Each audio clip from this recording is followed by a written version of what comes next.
Just in case you were wondering what I look like when I travel through Cambodia, this is what I look like. I got my hair in braids.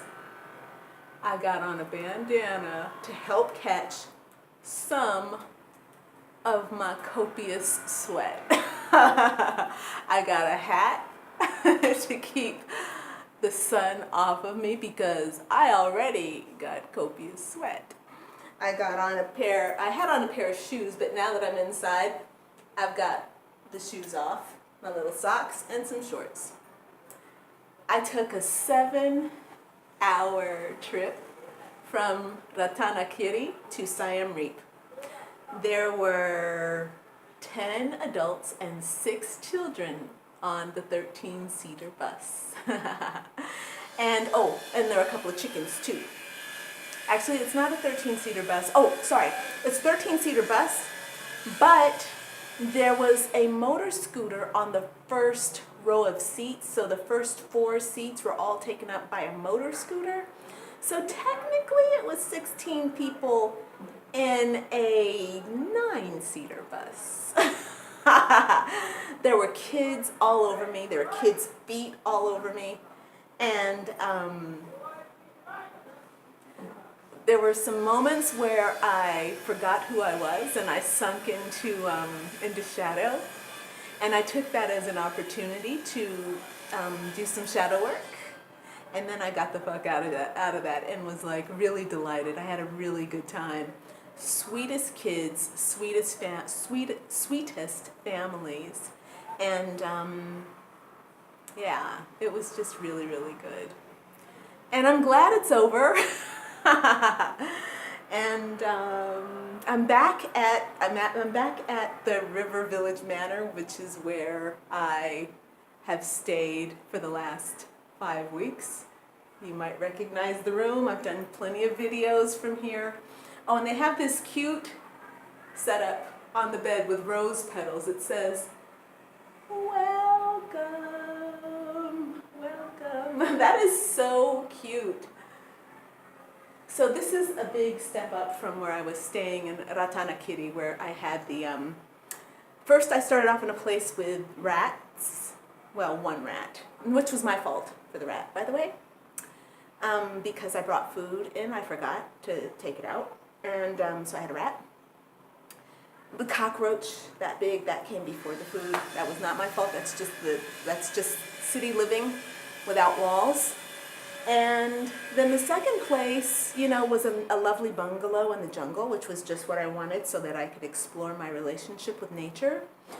And that one had the giant geckos, 3 of them, and then the gecko eggs. I don't know if I told you about the gecko eggs that were on the wall.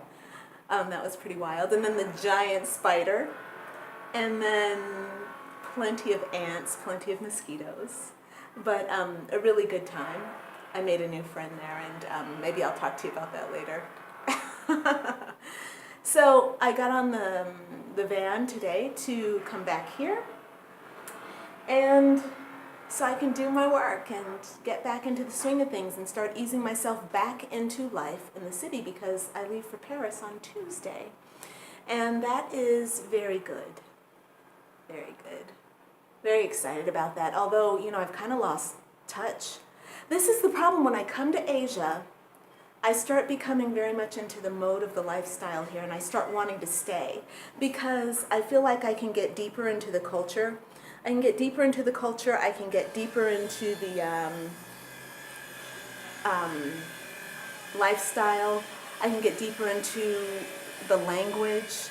I can get deeper into lots of things, building relationships and being creative here. There's a lot of opportunity for me to do that here.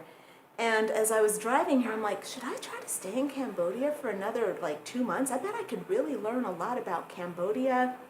I could learn the language, not learn the language completely, but I could, just these kind of things go through my head. And so my next step, as soon as I get off this video, is to shower, obviously, and to start remembering why I'm going to France. Which is to really study French language and to sink more powerfully into French history, French culture, because that's where I have a natural connection. So even though I might be distracted from that right now, it doesn't mean that that has come to an end. I need to actually just reassess my own, realign with my own values and re-choose what it is I want and get focused and stop being all over the place, right? All right, I'm going to go ahead and sign off. And so I'm back in CM Reap.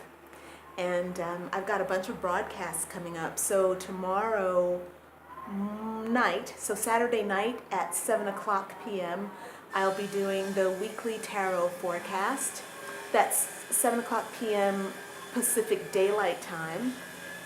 And then on Sunday at 5 o'clock Pacific Daylight Time, Monday at 5:30 Pacific Daylight Time, I have a ceremony for the moon, or moon gathering, where we're going to release these things that we don't want. We're going to do shadow work, and we're going to be releasing old habits, limiting behaviors, limiting beliefs, old paradigms.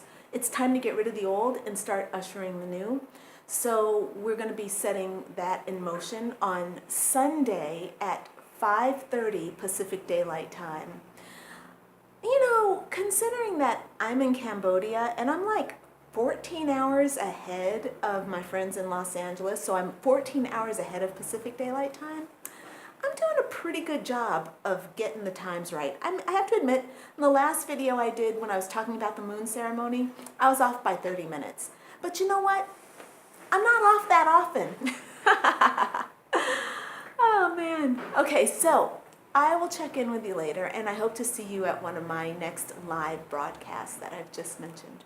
All right, bye for now, friends. Bye.